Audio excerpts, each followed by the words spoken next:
Moin Moin, hallo und herzlich willkommen zu einem neuen Video hier auf meinem Kanal. Heute gibt es hier eine Runde Shakes and Fidget.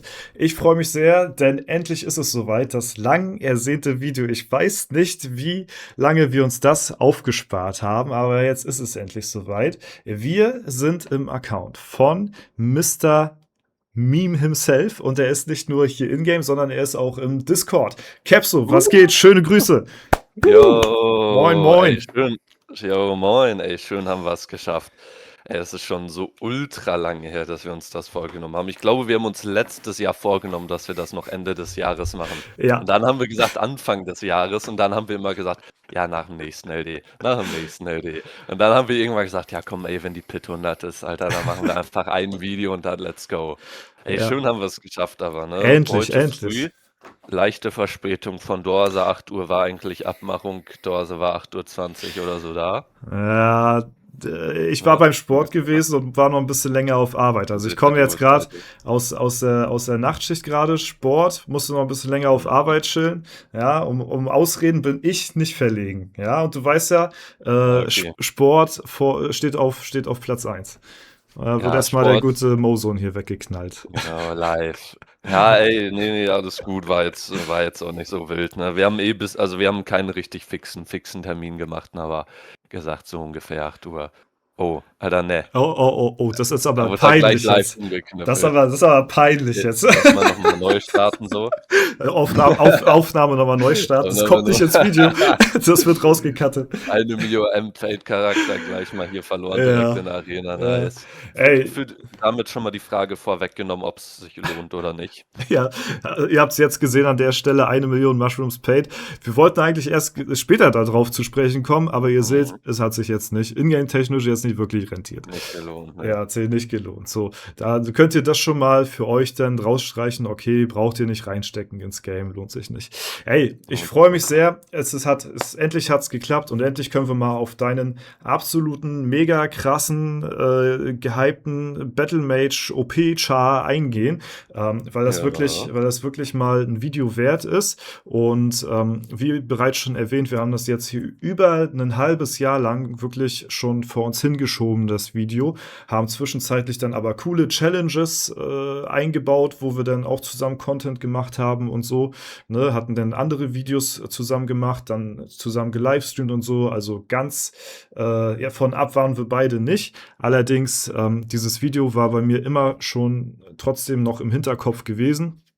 Und deswegen freue ich mich, dass wir das hier heute zusammen machen können und dass es soweit ist. Auf deinem Video, bevor wir jetzt hier starten, kommt auch noch mal oder auf deinen Kanal kommt auch ein Video mit uns beiden online, ne? Ich wusste schon, als du das angefangen hast, wusste ich schon, das wird nicht aufgehen. Nee, das geht nicht auf. Ja. Geil. Also bei dir auf dem Kanal kommt auch noch mal ein Video, right? Genau. Was wird's da zu sehen geben? Ja. Ich habe mir ein paar Themen aufgeschrieben nebenbei mal, worüber wir mal kurz reden können. Ich dachte, schauen wir mal am Ende, was wir daraus dann wirklich machen. Vielleicht so ein Mini-Podcast oder so. Okay. Ich wusste nicht, wie viel Zeit du mitgebracht hast, deswegen, ja, ich habe ein paar Themen geschrieben, aber können wir schauen. Aber so in die Richtung wird das gehen. Ja, wie gesagt, ich komme aus der Nachtschicht, gerade vom Sport, bin übermüdet. Also bei mir geht heute eigentlich nichts mehr, aber ich bin auch ein bisschen überdreht gerade, weil ich mich auf das Video freue. Gut, jetzt kommen wir aber mal erstmal zu deinem Char. Ja, du spielst ja ein Battle Mage auf EU20 und nicht nur irgendein Battle Mage, sondern du hast schon, sagen wir mal, wirklich die Creme de la Creme auf dem Server hier abgeliefert. Man sieht es von der Ehre zwar jetzt noch nicht direkt den Unterschied, aber wenn man mal wirklich auf die Base Stats beziehungsweise auf die Total Stats auch schaut, von dir im Vergleich zu den anderen Spielern auf dem Server. Das ist jetzt hier Platz 2 zum Beispiel. Der ist schon sehr, sehr gut. Also wenn wir auch hier schauen zum Beispiel. Ja. Auch mit über 600k. Also, ne, das sind ja Ligen, muss man sagen. Ne? EU20 war ja damals, oder ist ja immer noch, aber damals ja auch ein richtig gehypter Server. Die Konkurrenz war sehr, sehr stark. Und alle, die da oben spielen, würden wahrscheinlich auf irgendwelchen anderen Servern alle Platz 1 belegen, weil alle Hardcore-Payer sind. Aber du, kristallisierst dich da noch mal so ein bisschen raus aus der Masse, indem du halt eben noch mal einen draufsetzt. So. Und wie wir jetzt eingangs ja auch schon erwähnt haben, hast du mit dem Char auf EU20 jetzt mittlerweile schon über 1 Million Mushrooms paid. Und Mhm. EU20 ist jetzt wie alt? Ein bisschen über ein Jahr. Also, 23.05. letztes Jahr ist er gestartet. Ich schätze mal so 410, 415 Tage ungefähr alt. Mhm. Ja, also in dem Zeitraum so viel schon reingepayt zu haben, ist schon ordentlich. Ja, währenddessen zeigst du gerade so ein bisschen die Charts, wie die anderen aussehen, Genau, wie es mal bei so 'n dir Durchsicht. aussieht. So, man muss ja dazu sagen, der Server befindet sich ja gerade noch so in der Dungeon-Pause. Du bist jetzt 440, die sind alle so im Schnitt auch so um die 440, die, bei dir alle oben mitspielen. Das heißt, das ist ja noch ein Levelbereich, wo man normalerweise eigentlich gar nicht so viele Stat-Punkte farmen kann, weil man ja, ich sag mal, noch relativ low level ist, so. Und da ist Mhm. das Goldeinkommen natürlich noch nicht so extrem hoch. Trotzdem hast du es halt geschafft, schon sehr, sehr krasse Base-Stat-Punkte zu erlangen. Da kannst du ja mal kurz über deine Werte hovern, damit man mal sieht, Genau. was du da an Jetzt Basispunkten drin hast. 40k in Stärke und was war das? 17k 17K, genau. in Ausdauer jetzt mittlerweile schon. Also das ist schon wirklich crazy für Stufe 440. Können wir auch mal hier schauen bei den anderen Servern zum Beispiel. Wenn wir jetzt hier schauen, EU18, guck mal, hier hat jemand seine DP sogar schon aufgelöst. Ja, Und da sehen wir ja 43k ungefähr. und den hast du schon Schon, überholt, obwohl das ein ja, Server ist, 12. der 2 Server älter ist als die S20. Da können wir den hier sogar auch. S16 sogar auch schon überholt. 16, ne? Holy Tura dann shit. nicht, der ist halt auch crazy, muss man sagen, auch mit 'ner Mio. Aber ja, der hat ja gut 12.000 mehr, 11.000 mehr hat er aktuell. Ist schon noch 'n bisschen, aber ja, ist halt natürlich auch DP aufgelöst und, ne, 3 Server und so was. Schon auf jeden Fall auch 'n krasser Char sowieso generell, ne? Mhm. Ja, ja, klar, es ist halt Turo so, ne? Ist Aber halt das Tura. ja, aber dass du da trotzdem so mithalten kannst, denn bis S16 ist schon wirklich verrückt. Das heißt, bei einer eventuell kommenden Fusion, würdest du wahrscheinlich auch sogar relativ weit oben stehen, wenn ich weiß jetzt nicht, was jetzt mit EU20 da jetzt fusioniert werden könnte alles. Ja, wahrscheinlich 18 bis 20. Ich habe mir 'n bisschen die Hoffnung, dass EU17 noch mit reinkommt. Mhm. Aber ja, also wenn es wirklich nach Halbjahresfusion geht, so wie es bisher ist, dann wahrscheinlich nicht. Aber das Ding ist, die Fusion wird halt richtig groß, weil das wird dann EU 13, 14, 15, 16, 17 plus AM1 sein. Mhm. Und unsere wäre halt nur 18, 19, 20. Ja, okay. Also ich habe ein bisschen die Hoffnung, weil es wäre cool. Also dann hätte ich mit Tura noch mal so ein bisschen so einen Gegner. Ich glaube, alle anderen, die auf EU17 sind, da bin ich eigentlich noch mal gut vorneweg. Wenn wir uns die anderen EU17 Chars mal anschauen, glaube ich, kann ich da eigentlich ganz gut mithalten von dem Base. Mhm. Ja, guck Jetzt mal hier, schon. den kennst du doch sogar, ne? Ja, Luca Freak, natürlich. Der ist so ein bekannter Mage. Mhm. Ja, guck mal, Mhm. da geht's gut klar, ne? Aber ist natürlich auch ein bisschen so ein Ego-Ding, weil ich glaube, für die meisten Leute hier wäre es natürlich nicht so cool, wenn die jetzt mit EU17 zusammenspielen, ne? Ja, ja, klar. Aber gut, ja, muss man gucken.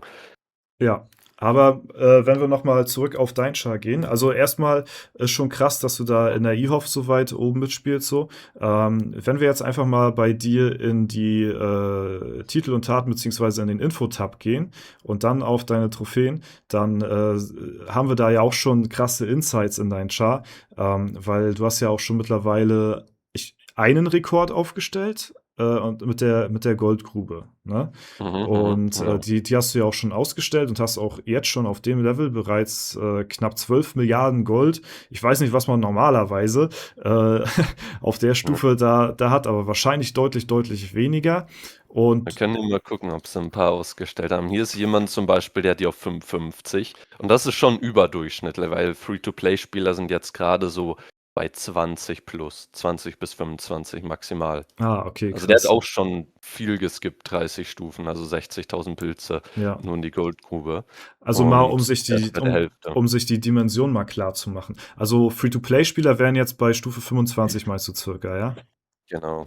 Und das ist dann schon krass, wenn dann Leute ja schon das Geld in die Hand nehmen, um die auf Stufe 50 oder so zu payen. Und du bist einfach noch mal krasser und hast die jetzt schon mittlerweile auf Stufe 100 die Mine und hast ja damit auch einen neuen Rekord aufgestellt. Ne? Herzlichen Glückwunsch auch noch mal an der Stelle da von mir. Ja gut, Ähm, danke. in wie vielen Tagen hattest du das genau geschafft? Und 402 habe ich hier, genau, hier ausgeschrieben. Ja, 402 Tage, das ist natürlich schon 'ne ordentliche Leistung. Ich glaube, der vor dir war irgendwas in der 480er oder so, ne? Ja, 494 war's. Ah, okay. Ja, also noch mal wirklich um 92 Tage noch mal unterboten den, Ist schon 'ne Menge, ne? den Ja, hier von Rekord. IO10. Ja, ist leider nicht in der IO-Off der Charakter. Ich glaube, mittlerweile ist es sogar nur noch der zweitstärkste auf IO10, aber ja, war natürlich krass. Auch 'n Battle Mage übrigens, was ganz cool ist eigentlich, dass so die Leute, also viele Leute auch jetzt scheinbar mittlerweile krass mit 'nem Battle Mage reingehen. Hier sehen wir ja auch auf IO25 zum Beispiel einen. Ich kann mir Mhm. vorstellen, hier der Valoni hat gesagt, er möchte Battle Mage wahrscheinlich auf IO30 reingehen. Ich glaube, das wird ganz cool. Geil. Ja, ist 'ne Also einfach für so was 'ne gute Klasse so. ja, also ich bin ja auch ein riesen Fan vom Battle Mage und halte da auch die Fahne sehr, sehr weit oben für die Klasse so, weil ich die ein Mhm. bisschen underrated finde einfach so, weil, es ist halt sie ist halt etwas unbeliebt, weil sie zum Serverstart eben jetzt nicht so krass performt wie jetzt andere Klassen, weil sie halt weniger RNG ist. Aber man sieht ja, dass man mit dem, nötigen, Budget ja trotzdem auf Stufe 1 relativ gut stehen kann, auch zum Serverstart. Und, das zeigt ja dann auch noch mal mehr, dass du halt eben ja auf dem Server gut dominiert hast bisher. Wie bist du da drauf gekommen, dass du jetzt dich für den Battle Mage da entschieden hattest? Boah, es war wirklich 'ne schwierige Entscheidung für mich so 'n bisschen. Also, es war ja EU20, ich war ja schon immer so 'n bisschen am Überlegen: „Hey, will ich diesen Server spielen, will ich nicht spielen?“ Ich hatte ja irgendwie so 'n Jahr oder halbes Jahr oder so irgendwie so um den Dreh schon angekündigt: „Hey, wir gehen EU20 richtig krass rein.“ Also, wirklich mit richtig krass meine ich, wir hatten schon 50 Leute, wo jeder gesagt hat, er skippt die Festung innerhalb vom ersten LD, also innerhalb der ersten 30, 40 Tage auf 20. Mhm. Waren wir schon komplett full. Die ganze Liste war, ja, voll mit richtig guten Spielern, auch teilweise Leute, die jetzt hier aufm Server spielen, wie Outnumber zum Beispiel, der jetzt bei Imbe spielt, so der war damals auch bei uns auf der Liste. Grill Royal war auf der Liste. Ihr damals, ich weiß nicht, ob es den Char noch gibt, RGB Gem, der Mhm. ja auch sein Mhm. Avatar gewonnen hat. Der dann auch später bei Imbiss gestartet, war auch auf der Liste bei uns. Also wir hatten wirklich viele krasse Leute, teilweise die bei uns mitspielen, teilweise die jetzt dann in andere Gilden gegangen sind. Erzähle ich nachher noch, warum das der Fall ist. Und Leute, die jetzt leider gar nicht gestartet sind. Hatten wir alle auf der Liste und waren bereit, komplett abzureißen. Also, es wäre schon wirklich 'n echt geiles Ding geworden. Das Problem ist dann war sehr viel, was so Bugs anging, ne? Berserk hatte irgendwie 'n Bug, dass immer, wenn 'n Gegner ausgewichen ist, dass der dann seine Combo abgebrochen wurde, was normalerweise nicht der Fall sein sollte. Dann hatte ja Krieger auf einmal 50% Blockchance in Dungeons, Mhm. beziehungsweise generell im Spiel, was halt auch natürlich verrückt ist. Und das waren so, ja, viele Sachen, die da 'n bisschen mit reingespielt haben, weswegen wir dann am Ende gesagt haben: vielleicht wollen wir EU20 erst mal nicht starten“, weil viele Leute wollten mit echt viel Geld starten, ne? Auch so ähnlich wie ich. Also, ich sage, wären die Leute alle gestartet, ja, denke ich, wären viele auf 'nem ähnlichen Level von mir gewesen. Ob jetzt die Leute auch alle 'n ganzes Jahr lang so durchgeballert hätten, ist immer was anderes. Es gibt ja viele Leute, die ballern dann am Anfang und sobald die in der DP sind, chillen die so 'n bisschen. Das kann ich natürlich nicht sagen, aber es waren schon sehr viele krasse Leute am Start. Und worauf ich eigentlich hinaus wollte, dass ich mir dann gedacht habe: „Hey, wollen wir das wirklich starten? So viele Leute gehen mit Tausenden Euros, Zehntausenden Euros rein und ich will nicht, dass irgendwer hinterher aufhört oder quittet oder keinen Bock mehr hat, weil er mit so viel Geld drin ist und dann sein Char hochgenommen wird durch irgend 'nen Bug.“ Ja. Also, weil zum Ja. Beispiel der Berserker nicht richtig in Dungeons pushen kann, weil da irgend 'n Bug ist. Mhm. So, und das wollte ich eigentlich niemandem antun für so 'n krasses Projekt, weil das wirklich glatt laufen sollte. Und dann habe ich gesagt: „Hey, wir starten erst mal nicht“, habe es abgeblasen. So, dann gab's einige Leute, die haben natürlich mitgemacht, haben gesagt: „Hey, ja, finde ich gut, ne, dass ihr da so durchzieht und, ne, dann nicht startet.“ Und sind dann erst mal, ja, ne, auch weggegangen, so 'n bisschen von neuen Servern, haben ihre bestehenden Server einfach weitergespielt, weil auf bestehenden Servern ist es nicht so schlimm, wenn so 'n Bug passiert, weil man ist da nicht mehr also, man ist da eh schon Dungeon-Pause aufgelöst oder in der Dungeon-Pause, was weiß ich. Wenn man da jetzt mal nicht so gut in den Dungeons performt, ist halb so wild für 'n Monat. So, weiß ja auch, wie es auch auf deinem Mage ist. Ob Ja, du ja. jetzt mal 'n Monat da keine Dungeons machst, hat ja keinen Impact auf dein Char. Ja. So, ne? Deswegen, da war das dann halb so wild, aber für neue Chars eben. Und viele haben dann gesagt: „Okay, die spielen nicht.“ Andere haben natürlich gesagt, die spielen schon, wie eben die Leute, die ich hier genannt habe. Und die haben sich dann natürlich alle andere Gilden gesucht. So. Ne, sind dann halt, ne, haben gesehen, oh, wer startet noch so U20 Imbiss, teilweise auch andere Gilden. Und dann, ja, hatte ich so ein bisschen Stimmungsschwankungen vorm U20-Start und habe mir so gedacht, boah, ja, eigentlich will ich den Server trotzdem mitnehmen.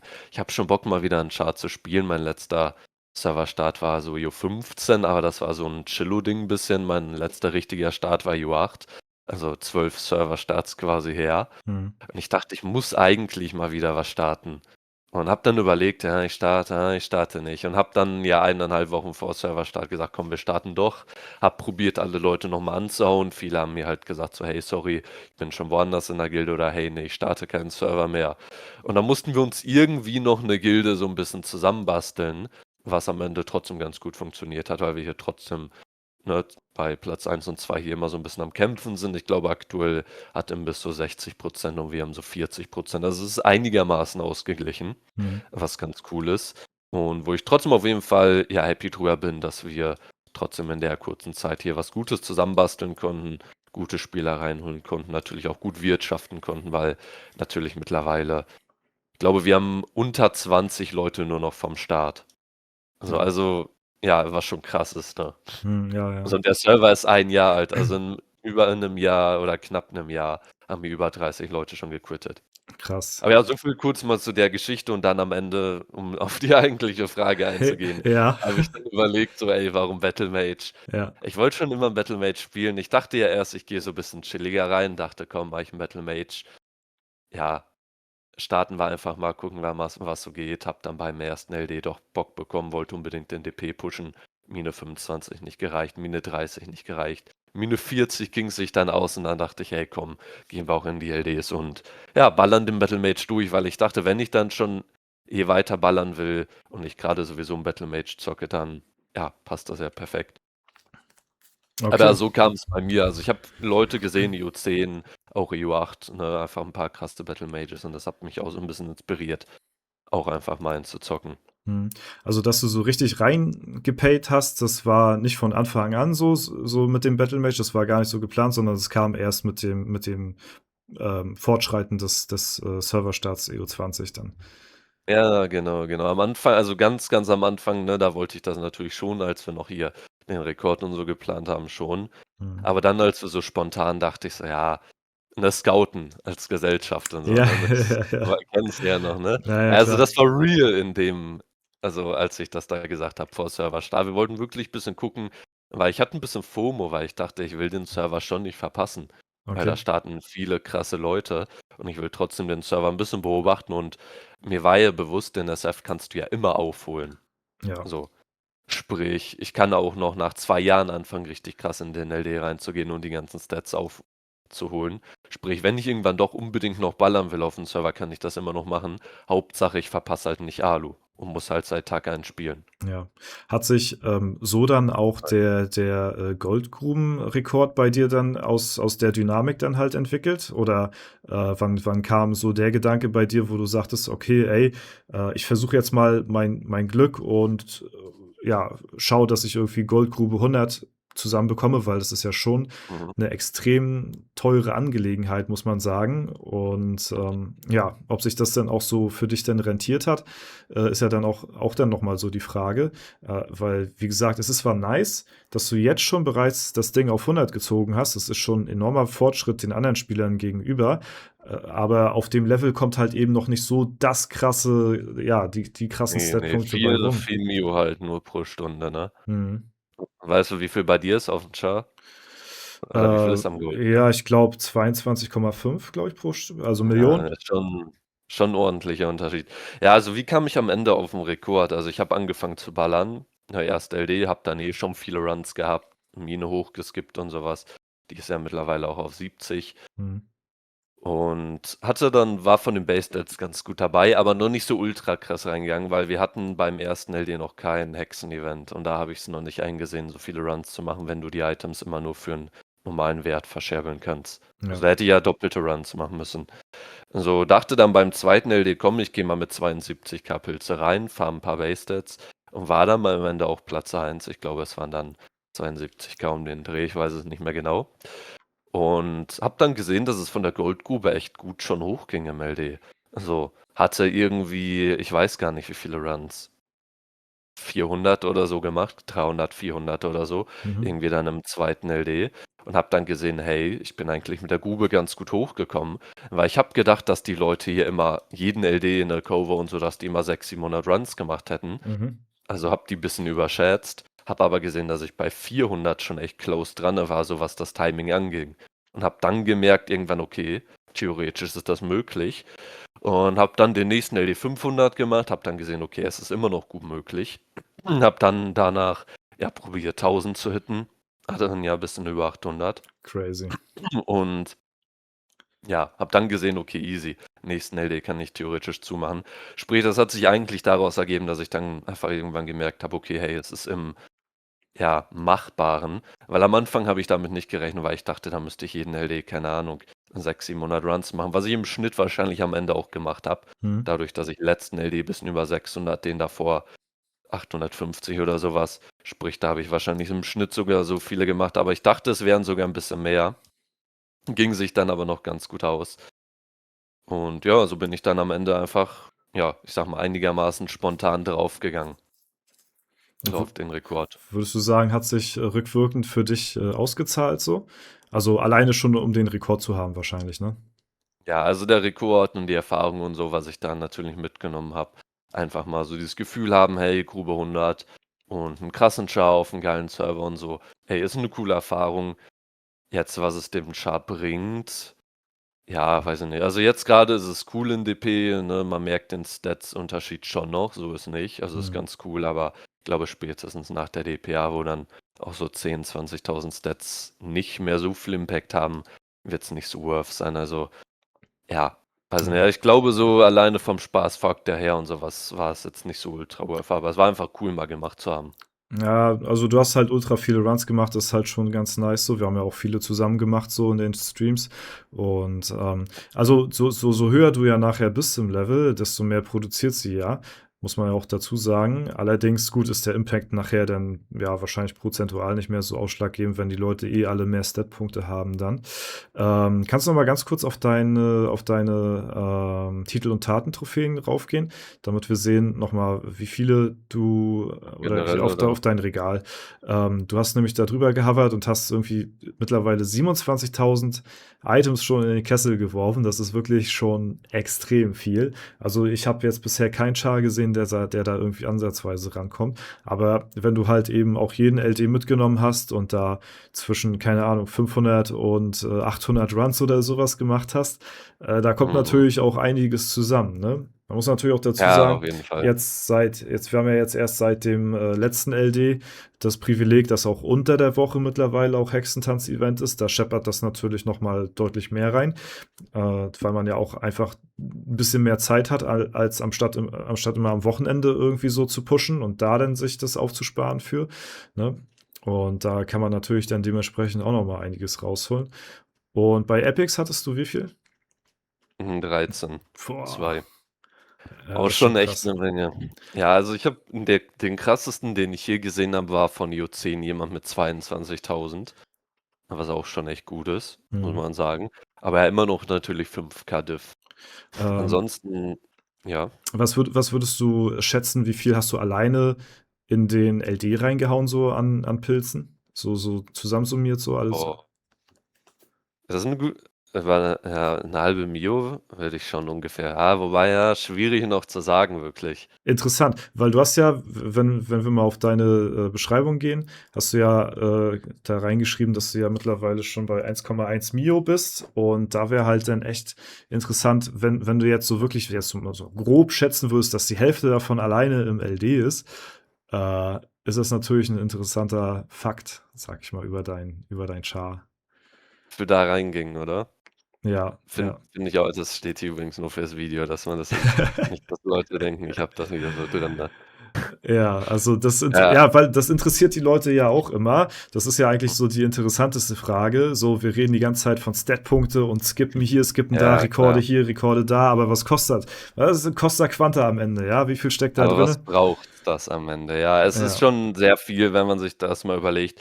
Also, ja, wenn man jetzt mal grob rechnen würde, wie viel kostet die Grube allein zu skippen, wenn wir jetzt sagen, ich habe 80 Grubenlevel mehr geskippt als die Leute, wenn die so auf 20 sind, kannst du ja rechnen, 80 mal 2160 oder so. Also sind wir alleine bei über 160.000 Pilze, vielleicht 170.000 oder so, am Ende 80.000, die jetzt für die Grube alleine nur für das Skippen draufgegangen sind. Hm. Was auch schon krass ist, fast 200k Pilze nur für das Grube-Skippen hier am Ende.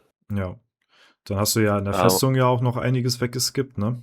genau, So, hier sind die Leute dann natürlich auch, wo sind denn die ungefähr? Auch 20, würde ich schätzen, um den Dreh. Ich glaube, da sind die recht ähnlich. Da habe ich dann natürlich auch gut was geskippt. ja. Ja, 100k Pilze vielleicht so insgesamt hier mit allen Sachen zusammen. Hm. Ihr Treasury hat auch am Anfang 30.000 gekostet. Alleine nur um die hochzuskippen. Also ja, ging schon sehr viel natürlich auch dafür drauf. Natürlich auch im Early Game fürs Pushen und so weiter. Ja, das ist dann der Rest. Also, wenn man so sagt, so 500k LD, dann Unterwelt-Festung hast du nochmal, sagen wir mal, grob 200k zusammen. Und die restlichen sind dann halt für den Serverstart. So circa. Genau, ne? Bisschen World Boss, bisschen, ja, Elevator, sowas halt noch Ja, natürlich, ne? gut. Aber Ja, Serverstart ging schon sehr viel drauf. das stimmt. Wie sieht's aus in Zukunft jetzt mit deinem Char? Hast du abseits von der Goldgrube noch andere Rekorde auf dem Server hier aufgestellt? Sei es du alleine oder mit deiner Gilde? Ja, wir haben ja Raid 100, ne? Das habe ich ja so ein bisschen in meinen Streams. Ja, die sind jetzt nicht so groß. Ich streame ja auch nur einmal im Quartal, ne?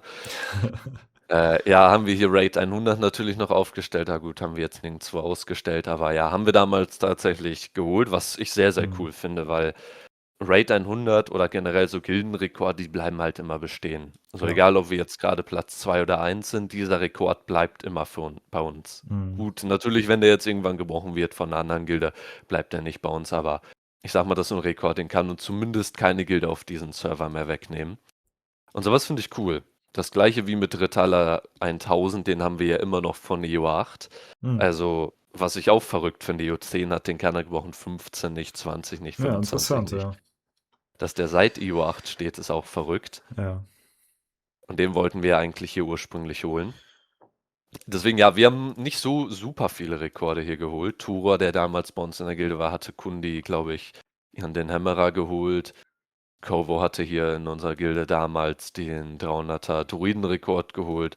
Aber sonst, ja, gar nichts so Spezielles. Ja, aber mit dem Battle Glaube ich. Mage selbst hast du auch keine anderen Rekorde geholt, Naja, habe ich tatsächlich, bis auf den Gold-Pit-Rekord genau, halt. bis Goldpit-Rekord. Also man könnte überlegen noch 500, aber da ich sowieso überlegt habe, eventuell eine bisschen längere DP zu machen, weiß ich nicht, ob das was wird. Hm.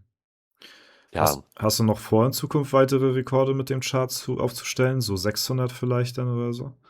mm, ja, nee, ich glaube, das Ding ist, die Rekorde sind leider nicht so für meinen Playstil geeignet, sage ich mal. Ja. 500 wäre noch so eine Überlegung wert, aber so 600, da müsste man noch eine viel längere DP machen und Hm. alles andere ist so ein bisschen. Lohnt sich ja Ja, nicht. Sandsturm theoretisch. Also ich glaube, Sandsturm könnte ich dann durch meine Stats ganz gut was wegballern. Da gibt es, glaube ich, einmal Sandsturm 100 und Sandsturm 250. Hm. Ein Rekord, den könnte ich auf jeden Fall holen, glaube ich.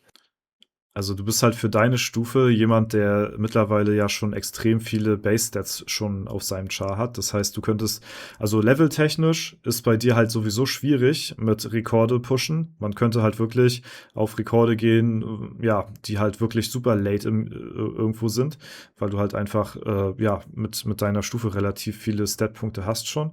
Genau. Und das halt in, sag ich mal, relativ kurzer Zeit, je nachdem, wann man halt Sandsturm oder sowas dann besiegt oder andere Dungeons dann irgendwann Mhm. später, weil du halt, Ja, Idole könnte man, ja, aber Idole, ja, weiß nicht. Könnte man theoretisch auch noch machen, hm, aber das macht man dann meistens auch eher mit DPA, sprich wahrscheinlich eher nicht. Den hat ja Profi tatsächlich hier geholt. Der hat ja seine DP, jetzt ist er heute nicht in der E-Hauf, witzig. Aber seine Gilde ist bestimmt hier. Er hat ja die Idole schon alle jetzt in der DP mal gelegt gehabt. mhm. So hat er, glaube ich, auch hier ausstehen. Genau, hat er schon 30 gelegt. Könnte ich auch theoretisch schon machen. Hätte ich sogar jetzt den Rekord, würde ich die jetzt legen, aber Ja, ist natürlich für die DP nicht optimal, ne? Ja, ja, ja. Aber du entscheidest dich da schon dann eher dafür, einen gut optimal gespielten Chart zu haben, anstatt dann halt irgendwelche Rekorde zu jagen. Check ich auf jeden Fall. Wie sieht's bei dir in Zukunft aus? Du hast ja jetzt nun dein Gold-Pit-Rekord in der Tash und hast ja jetzt auch viele Runs gemacht, hast ja viel in den Jo, King LD. of Zero Death Runs übrigens hier, schau mal.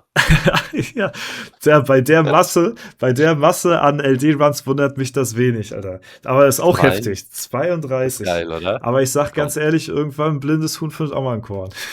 Check Nee, ich. ich respekte auf jeden Fall deine Zero Death Runs so. Aber bei der Mhm. Masse ist das auch wirklich, da kann mal wirklich einer rumkommen. Was ist das denn für einer da? Die unsichtbare Hier, Bedrohung. wir wollten mal gucken, ob irgendwer mehr hat. Ich habe irgendwann mal einen gesehen, der hat auch echt viele. Ja, Aber wahrscheinlich ist der nicht im NAI-Off.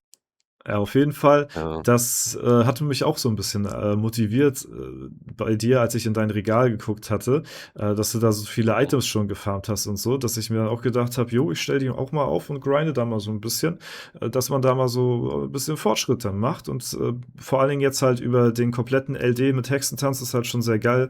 Gerade jetzt auch so mit meiner Challenge mit Strider und sowas, motiviert mich das auch schon ein bisschen mehr, auch in den nächsten LD einfach reinzugehen. Weil es macht auch einfach immer Spaß, muss ich sagen. Mir macht das Feature so Spaß und mir macht der Grind Spaß und man kann da lange Streams mitmachen und so. Und das ist alles sehr, sehr nice. Wie sieht's aber, um mal auf die Frage zurückzukommen, weil wir ja auch hier beim Thema bleiben wollen, so ein bisschen. Wie sieht's aus mit deinem Char? Wie, ja, geht's jetzt weiter? Wie hast du so nächste LDs geplant, so nächste Events? Wirst du da ähnlich viel reingeben, um deinen Stat-Punkt-Vorteil weiterhin aufrecht, konstant zu erhalten? Oder machst du jetzt ein bisschen ruhiger? Oder willst du das vielleicht so für dich Mhm. behalten, so auf Sneaky?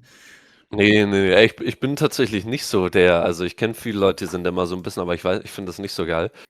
Nee, also ich plane schon, ja, also ich habe mir jetzt vorgenommen, mindestens 200 Runs immer trotzdem durchzuziehen, mindestens. Mhm. Also kann sein Black Friday. Also ich habe überlegt, dass ich irgendwann auf jeden Fall, ich weiß, wahrscheinlich, vielleicht wird es diesen Black Friday, vielleicht nächsten, aber ich will auf jeden Fall irgendwann noch mindestens einmal 1000 Runs machen. Ja, Einfach damit ich die Zahl geschafft habe. Es war ja immer so eine geil. Challenge, Ja, aber geil. damals war das ja nur am Wochenende. Ja. So. Boah, Und bin ich bei dir. Würde ich dich supporten. Da Und das Ding mal, ist, ich will das aber halt in Solo-Runs auch mal, weil viele kommen immer, ja, ja, Mach Ultis, aber es ist ja keine, da habe ich ja nur 300. Also die Challenge ist ja nicht, dass ja, ich nur Pilze ausgebe, weil, ja. ey, ich kann auch eine Mio-Pilze aufladen jetzt. Also, das ist für mich keine Challenge. Die Challenge ist für mich, dass ich wirklich 1000 Runs, 1000 Mal diesen LD durchspiele. Mhm. Das ist ja die eigentliche Challenge für mich. Ja. Und nicht, hey, ich mache jetzt Ultimates, dann brauche ich nur 300 Runs machen. Abseits So. davon sind ja auch die einzelnen deutlich effektiver. Kommt ja auch noch mit dazu. Ja, eben. Und wenn man schon so viele Pilze reinhaut, warum dann nicht wenigstens noch effektiv? Genau. Ja, geil, Alter. Oder? Feier ich richtig. Also, wenn du das So, vorhast, da sag mir rechtzeitig Bescheid, da bin ich am Start und dann machen dann wir machen da wir das. dicke Streams Ja. zusammen.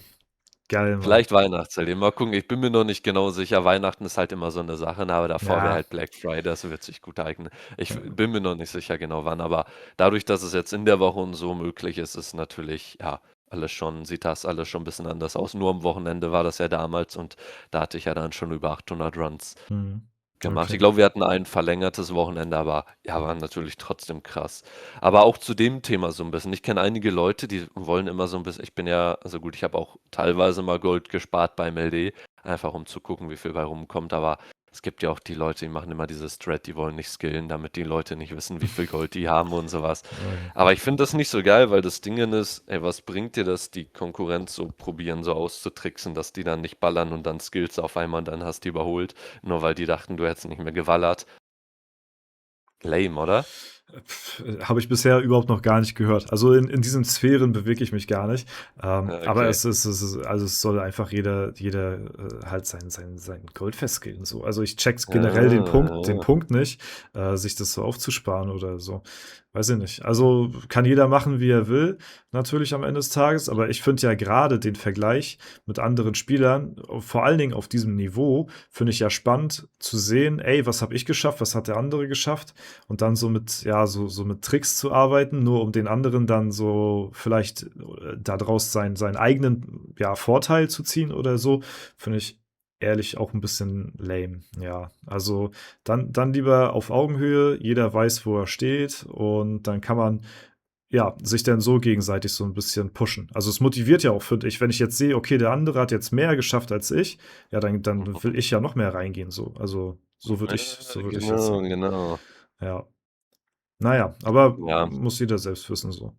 Ja. Aber da waren wir ganz kurz noch kurz off topic, da waren wir auch eben ja beim Thema, dass Leute sagen: „Hey, ne, ich starte EU30 nicht, weil da bin ich mit meinem Budget nicht so weit oben wie auf EU29 zum Beispiel“, ne?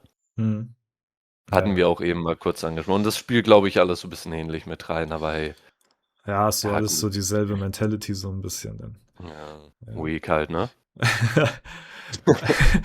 Auf jeden Fall. Also 200 Runs so im Schnitt sind dann Ja, trotzdem noch genau, will ich auf immer jeden Fall drinne noch im LD. durchziehen, genau. Abseits von dem LD, so dein weiterer Playstyle. Ich gehe mal von aus, du möchtest Jo, Platz. hallo, hallo?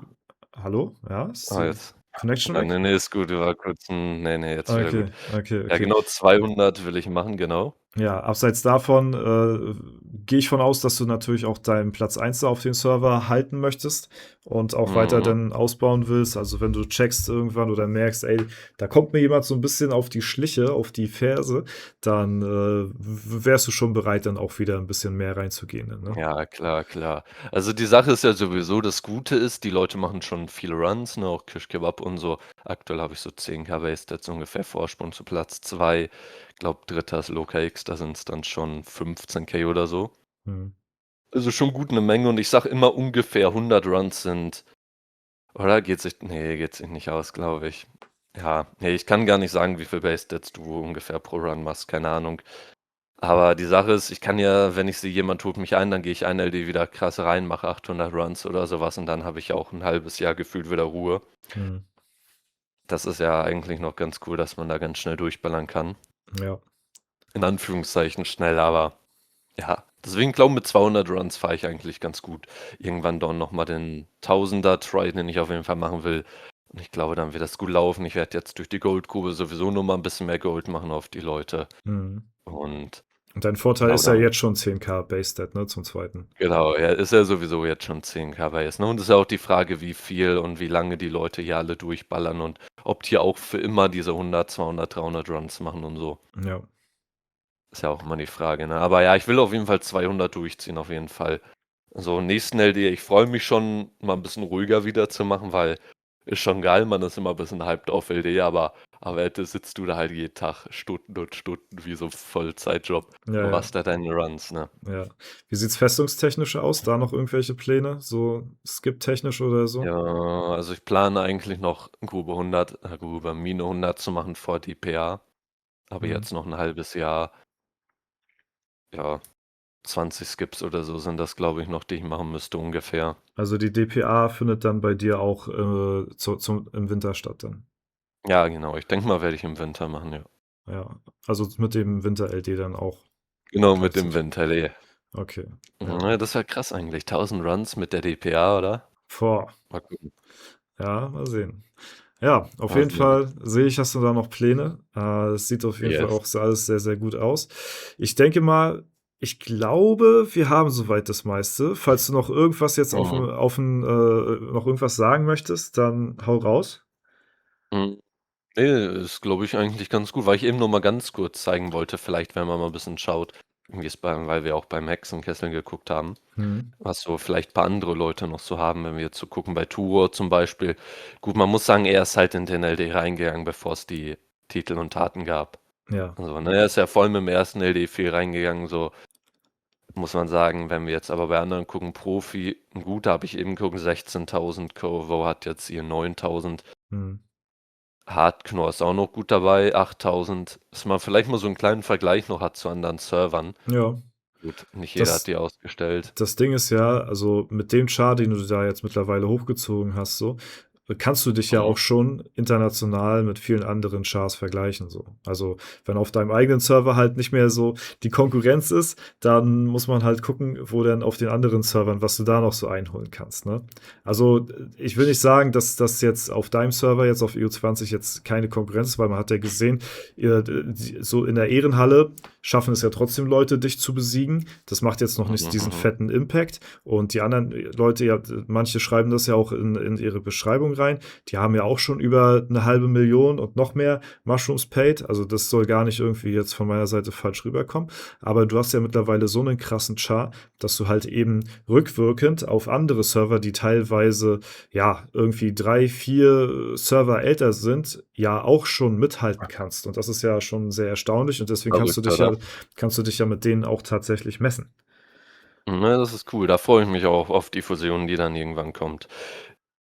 Aber ja, ich bin gespannt. Ne, sonst ich hätte gar nicht mehr so viel zu erzählen. Ich glaube, wir haben auch, ja gut, mal so 'n bisschen alles hergezeigt, was so geht. Bisschen vielleicht noch, ja, History über den Server erzählt, wie es generell so bei mir aussah. Mhm.